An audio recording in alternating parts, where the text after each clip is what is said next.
오늘 임마누엘이라 하리라. 그가 성령의 가르치시되 너희의 적과 그를 먹을 것이라. 우리 함께 합시다. 대전의 아이가 우리 오며 성령의 가르치시되 내가 원하는 정확의 땅이 함께하게 되리라. 아멘. 임마누엘이라는 제목 가지고 김영수 목사님 말씀 전해주시겠습니다.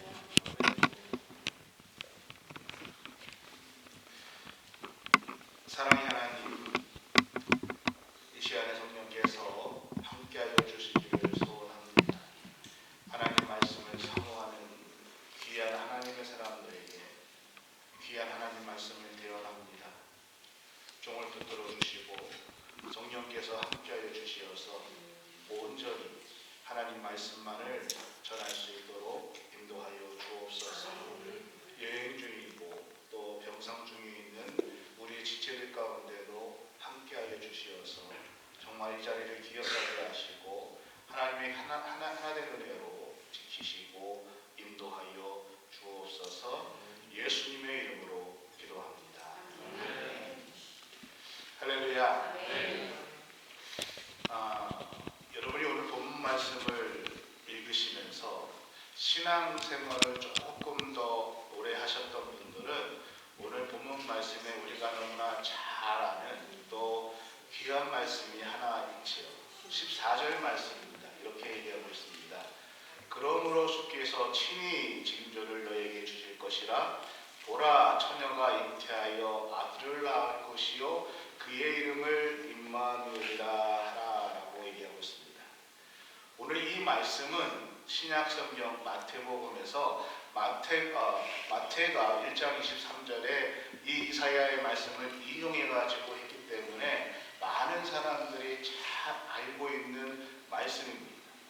여러분, 이사야서는 세 부분을 나눠서 세 부분에서 다시 우리에게 오실 메시아에 대해서 이야기를 해주고 있습니다. 7장에서 한번 얘기해주고 있고 또 9장에서 한번 얘기해주고 또 11장에서 아기 예수 메시아의 탄생에 대해서 특별하게 예언해주고 있다는 것입니다. 사랑하는 우리 인관계 성도 여러분, 아기 예수가 이 땅에 오신 것, 예수 그리스도가 이 땅에 오신 것은 급작스럽게 준비된, 급작스럽게 이루어진 것이 아니라 우리의 하나님 아버지께서 하나님의 큰 계획 안에서 이루어진 일인 것입니다. 그런데 우리가 신약성경에서 예수님의 탄생에 대해서 인용한 이사야의 이 말씀을 잘 읽어보면은 과연 이 말씀이 이 환경 속에서, 이 배경 속에서 이 말씀이 이곳에 위치할 수 있을까라는 생각이 들 때가 있습니다. 보라, 처녀가 잉태하여 아들을 낳을 것이요 그의 이름을 임마누엘이라 하라. 오늘 우리는 이 말씀에 대해서 신약의 관점 또는 신약의 렌즈로 늘 이 말씀을 생각하고 말씀을 들어왔습니다. 근데 오늘 저는 조금 다른 관점 또 다른 렌즈 또는 구약의 관점에서 오늘 이 얘기가 또 이 말씀을 우리에게 선포된 의미가 무엇인지 어떠한 관점에서 이 말씀이 우리에게 주어졌는지에 대해서 같이 한번 생각을 하려고 합니다. 오늘 이사야 7장의 말씀, 이 말씀이 있을 때에는 이스라엘이 유다 나라가 정치적으로 아주 복잡한 그러한 시기에 있었습니다. 그리고 오늘 본문 이사야 7장은 열왕기상에 보면은 열왕기 하 16장에 보면은 더 이사야의 얘기를 잘 설명해주고 있습니다. 오늘 유다의 왕이었던 아하스 왕에 대해서 성경은 이야기해주고 있는데 열왕기하 16장에 보면은 아하스 왕이 어떠한 왕이었는가에 대해서 말씀해주고 있습니다. 아하스 왕은 어떤 왕이었는가? 하나님 보시기에 정직하지 않았던 왕이었습니다. 부모들에 있어서 제대로 정치를 계승하지 못했습니다. 그리고 이 아하스가 하나님 앞에 얼마나 부정적이고 불신앙이었는지 자기의 아들을 제물로 잡아서 불로 태워 죽이는 왕이 아하스 왕이었습니다. 다른 이방인들이 섬기던 또는 다른 이방인들이 행하던 그러한 역겨운 풍속을 이 아하스는 자행했습니다. 또 이 아하스는 어떻게 했는가? 산당에다가 모든 잡다한 우상들을 섬길 수 있게 만들었습니다. 그래서 산당에 풍요를 원하는 또는 다사를 원하는 모든 사람들이 와서 그 잡신들을 섬길 수 있게끔 만든 사람이 아하스 왕이었습니다. 그런데 하나님은 오늘 이 아하스 왕에 대해서 어떻게 하셨는가라고 성경은 어떻게 설명해 주고 있냐면은, 이러한 아하스가 유다 나라를 통치할 때에 20살 정도 됐을 때에 큰 일이 생깁니다. 어떠한 문제가 생겼냐면은 시리아와 또 북이스라엘에서 사신을 보냅니다. 어떤 사신을 보내면은, 우리가 당신과 같이 연합을 해서 동맹을 맺어가지고 아수르를 침공하자. 그래서 아수르를 점령해서 아수르의 그 통제하에서 벗어나자라고 친서를 보냅니다. 근데 유다 왕 아하스는요, 생각이 전혀 틀렸습니다. 왜냐하면은 이 아하스는 어떻게 하면 아수르와 더 화합할까? 어떻게 하면 아수르라는 나라에게 더 잘 보이고 아수르라는 나라와 연합할까? 그런 생각을 늘 가지고 있었습니다. 그래서 이 사실을 알았던 시리아와 북쪽 이스라엘이, 야, 이러면은 아수르와 유다가 연합하면은 오히려 우리가 어려워지겠다. 그래서 이 시리아와 북이스라엘이 연합을 해서 유다 나라에 쳐들어오게 된 것입니다. 그러니까 이제 유다 나라가 국가적인 위기를 맞이했어요. 전쟁의 상황에 왔습니다. 그리고 두 나라가 연합해가지고는 도저히 자기들이 이길 수가 없게 되었습니다. 이제 나라가 거의 멸망 지경에 와 있었습니다. 그때에 하나님께서 이사야 선지자를 부르십니다. 이사야 선지자를 부르시고 이사야 선지자에게 아주 뜻밖의 말씀을 해주십니다. 우리가 알기로는 아하스라는 이 왕은 하나님을 모독했고 하나님을 제대로 믿지도 못했고 우상 숭배했던 왕이기 때문에 아하스야 정신 차려라 하고 혼내줄 줄 알았는데, 이사야를 불러서 말씀하시는 것이, 아하스야 걱정하지 마라. 내가 시리아와 또 북쪽 이스라엘이 연합했던 그 군대가 결코 너희를 멸망시키지 못하게 너희를 지켜줄 것이다. 이 말씀을 이사야를 통해서 가서 왕에게 전해주라. 내가 너희 나라와 너를 보호해 줄 것이라는 말씀을 전하라라고 이사야에게 말씀하고 계십니다. 사랑하는 문광교 성도 여러분, 하나님을 믿지 않고 우상을 숭배하고 하나님을 의지하지 않았던 이 아하스 왕을 왜 하나님은 보호해 주시겠다라고 말씀하고 계실까요? 우리는 이 말씀을 잘 이해할 수가 없습니다. 정말 하나님 멀리하고 제멋대로 살고 또 우상 숭배를 섬겼던 이러한 아하스 왕이 위기 상황 속에서 하나님은 내가 너를 보호해 주겠다라고 말씀하고 계시다는 것입니다. 11절에 이사야에게 이렇게 말씀하고 계십니다. 너는 내 하나님 여호와께 한 징조를 구하되 깊은 데에서든지 높은 데에서든지 구하라라고 얘기하고 있습니다. 하나님을 모르고 우상 숭배하던 아하스에게 하나님은 뭐라고 말씀하시느냐 하냐면은, 너는 나에게 어떠한 징표를 구하라. 그러면 내가 그것을 보여주겠다. 내가 너와 함께하고 너를 지켜주겠다는 그 약속의 말씀을 네가 어떠한 징표를 얘기하더라도 내가 너에게 보여주어서 너와 함께 하겠다는 것을 드러내 주겠다라고 말씀하고 계시는 것입니다. 또 13절 말씀에 보면은 이렇게 얘기하고 있습니다. 이사야가 이르되 다윗의 집이여 라고 얘기를 하고 있습니다.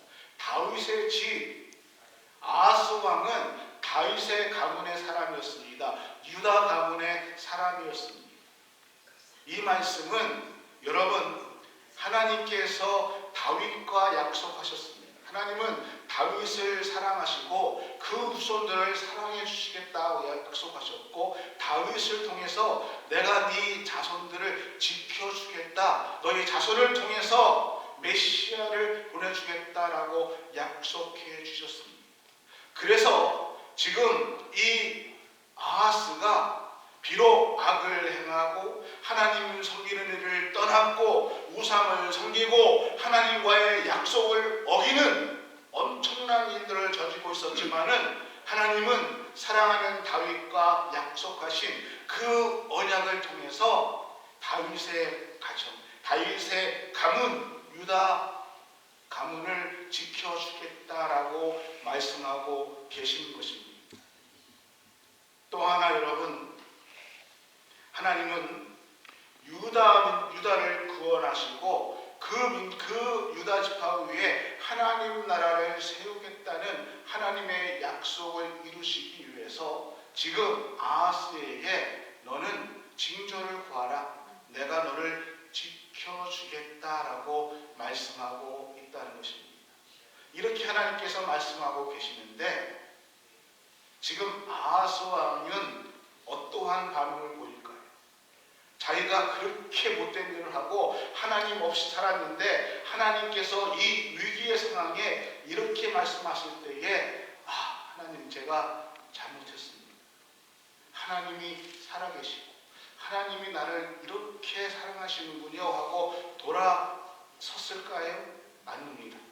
아하스는 어떠한 반응을 보였는가? 12절에 이렇게 얘기하고 있습니다. 아하스가 이르되 나는 구하지 아니하겠나이다. 나는 여호와를 시험하지 아니하겠나이다 한지라. 나는 구하지 않겠습니다. 그리고 징표를 구하지 않겠습니다. 나는 여호와를 시험하지 않겠습니다. 이게 굉장히 믿음의 말처럼 우리가 들릴 수가 있습니다. 근데 여러분, 요 말만 보고선 요 말을 따가지고 아하스가 회개했구나 생각하시면은 절대 안 됩니다. 말은, 우리나라 말은 끝까지 들어봐야 돼요. 말은 앞에 뒤에 문제를 다 이어가지고 연결시켜야지 그거만 탁 따고 그거만 탁 하면은 안 되는 것이죠. 지금 아하스가 이 절대절명의 상황에 나는 여호와를 시험하지 않겠습니다. 여러분, 이 말에 정말 이 뜻은 어떠한 일이냐? 신앙적으로 얘기하는 것이 아니라 지금 아하스 왕은 이렇게 얘기하는 것입니다. 이사야에게 내일에 상관하지 마십시오. 하나님 여호와와 상관이 없는 일입니다. 하나님은 나의 일에 관심하지 마십시오. 여호와 없이 내가 이 일을 해결할 수 있겠습니다. 그러니 내가 징표를 구하지 않겠습니다. 나는 하나님을 시험하지 않겠습니다. 내 일에 상관하지 마십시오 라는 불신앙의 말이라는 것입니다.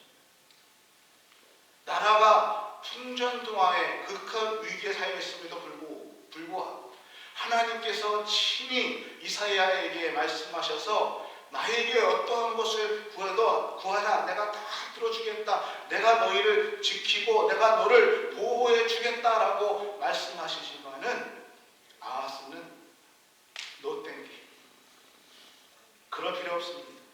나 안 도와줘도 됩니다. 내 생각대로, 내가 내 뜻대로, 내가 내 의지대로 이 일을 해결해 나가겠습니다라는 거부를, 하나님의 말씀에 대해서 불신앙의 태도를 보여주고 있는 것이 여호와를 시험하지 않는, 하나님의 구원에 대한, 하나님의 찾아오심에 대한 그 은혜에 대한 거부 불신앙의 대답이었다는 것입니다. 이 말씀을 들은 이사야가 13절에 얘기하는 것이 다윗의 왕실이요, 당신의 왕실은, 당신의 다윗의 집안은 어찌해서 백성들의 인내를 시험하고 끝까지 하나님의 인내를 시험하려고 하십니까 하면서 질책하는 것이 13절의 말씀. 나의 하나님을 괴롭히게 하려 합니까? 라는 것이 이사야의 질책의 말이라는 것입니다. 그리고 이 질책을 한 다음에 우리가 너무나 잘 알고 있는 유명한 14절의 말씀, 그러므로 주께서 친히 징조를 너에게 주실 것이요 보라 처녀가 잉태하여 아들을 낳을 것이요 그의 이름을 임마누엘이라.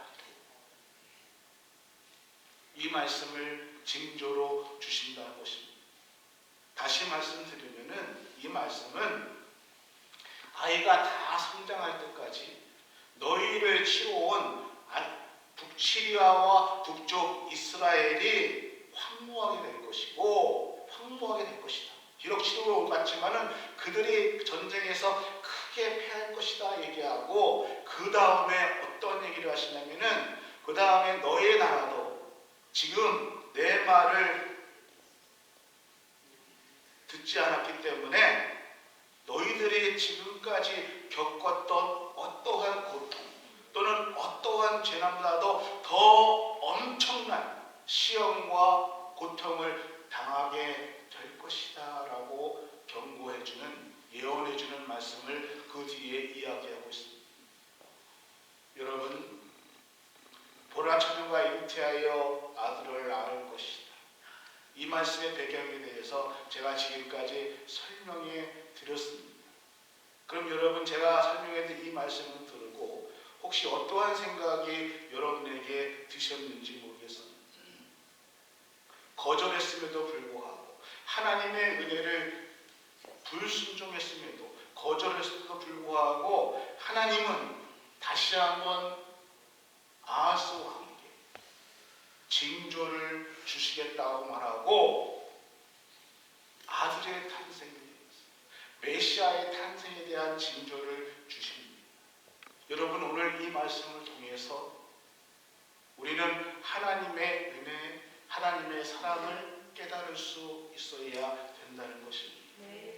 우리가 내 자신, 내 멋대로 살겠다고 감당할지 하나님은 우리를 여전히 사랑하시고 은혜 가운데 우리를 지켜주시고 우리를 도우시고 우리와 함께하여 주시기를 원하시는 분이 바로 우리 하나님 아버지이시기 때문에 우리에게 징조를 주시는 보라 처녀가 잉태하여 아들을 낳을 것이다. 이 말씀은요, 한마디로 무슨 말씀이냐? 하나님의 일방적인 구원의 선포라는 것입니다. 우리가 받던 안 받던 하나님께서 우리에게 구원의 문을 열어 주시겠다는 일방적인 구원의 선포가 바로 이 말씀입니다. 그러면서 그의 이름을 임마누엘이라 하리라, 즉 하나님께서 우리와 함께 하십니다. 이 이름을 아들이 태어나는 그때에 우리에게 주신 이름이라는 것입니다. 하나님께서 우리와 함께 하시겠다. 이것이 하나님의 은혜입니다. 불순함으로 유다 집안, 불신함으로 아하스는 하나님 앞에 하나님이 주시는 징표를 거절했지만은 하나님은 그럼에도 불구하고 임마누엘이라, 우리와 함께, 내가 너와 함께 하겠다는 징표를 우리에게 주셨다는 것입니다. 이제는 불순종의 왕이 아닌, 아하스 같은 왕이 아닌 다윗의 가문에서 새로운 왕이 태어날 것이다. 하나님을 위해서 일하는 진정한 왕을 내가 보내줄 것이다. 임마누엘의 왕, 그 왕을 너에게 보내주실 것이라는 하나님의 계획에 탄생에 대해서 오늘 이사야를 통해서 말씀해 주고 있다는 것입니다. 그리고 하나님은요, 그 약속의 말씀대로 예수 그리스도를 우리에게 보내주셨습니다. 할렐루야. 오랜 시간이 지났어요. 정말 이사야의 예언처럼 우리 하나님의 징표대로 하나님은 독생자 예수를 우리에게 보내주시고 우리에게 구원의 문을 열어주셨습니다. 그리고 마태는 똑같이 보라 처녀가 잉태하여 아들을 낳을 것이요 그의 이름을 임마누엘이라 하라. 이 이사야의 말씀을 그대로 선포하고 있다는 것입니다. 여러분, 이 예언의 말씀은요, 그 당시 세상의 왕들이 땅을 더 넓히기 위해서, 정복하기 위해서 전쟁을 준비할 때에 하나님에 대한 불신앙이 그 나라에 가득 차고 우상 숭배로 인해서 그 나라가 멸망으로 치달아갈 때에 바로 그때에 이 땅의 약속으로 징표로 주어진 하나님의 약속, 하나님의 축복의 말씀이었다는 것입니다. 2000여 년이 지난 오늘날 예수 그리스도께서 이 땅에 오셨던 2000년이 지났던 오늘날 우리의 시대는 어떻습니까? 아니 2000여 년 전에 오셨던 예수님의 시대부터 돌아본다면 그때는 어땠습니까? 예수 그리스도와 오셨지만은 그들은 메시아를 맞을 준비가 되어 있지 않았습니다. 메시아를 기다렸습니다. 근데 그들이 기다렸던 메시아는 이 땅에 오셔서 노마의 식민지로부터 자기들을 힘에서 구원해주고 노마를 멸망시키고 힘으로 오실 메시아를 기다렸다는 것입니다. 그들은 메시아가 이 땅에 와서 나의 구원의 왕, 평화의 왕으로 오실 그 메시아를 기다릴 준비가 되어 있지 않았습니다. 아기 예수 그리스도는 이 땅에 오셨지만은 누울 곳조차 없었습니다. 세상은요, 힘있는 메시아를 기다렸지 구원의 메시아를 기다릴 그러한 마음의 여유가 없었다는 것입니다. 그러나에도 불구하고 하나님은 말씀하십니다. 보라 처녀가 잉태하여 아들을 낳을 것이요 그의 이름을 임마누엘이라. 아멘. 오늘 이 말씀은 2000년이 지나고 제 입을 통해서 오늘 많은 교회를 통해서 똑같이 그의 이름을 임마누엘이라 할 것이라고 말씀하고 있습니다. 사랑하는 국악교 성도 여러분, 우리는 다시 오실 메시아 예수 그리스도를 기다리고 있습니다. 그럼 여러분, 제가 묻고 싶습니다. 여러분은 그 메시아를 기다릴 준비를 하고 계십니까? 여러분 마음속에 그 예수 그리스도를 다시 오실 그 예수 그리스도를 영접할 준비를 하고 계십니다. 다시 오시겠다고 약속하신 그 예수, 이사야가 예언했던 그 징조를 2000년 전에 이루셨던 그 예수님은 우리에게 내가 다시 오시겠다라고 약속하셨고 그 약속은 반드시 그 약속은 이루어질 것입니다. 아멘. 여러분, 오늘 우리가 본문을 보면서 아하스의 모습을 보았습니다. 근데 이 아하스의 모습이 오늘 우리의 모습이 아닙니까? 성경을 통해서 하나님께서 말씀해 주시고요, 어떻게 살아야 될 것인가를 말씀해 주고 계심에도 불구하고 우리는 그 말씀을 가까이 하지 않습니다. 아니요, 오히려 내 힘, 내 지혜, 내 능력, 내 권력을 더 의지합니다. 하나님, 여기까지만 해주십시오. 이후로 내가 할 수 있습니다.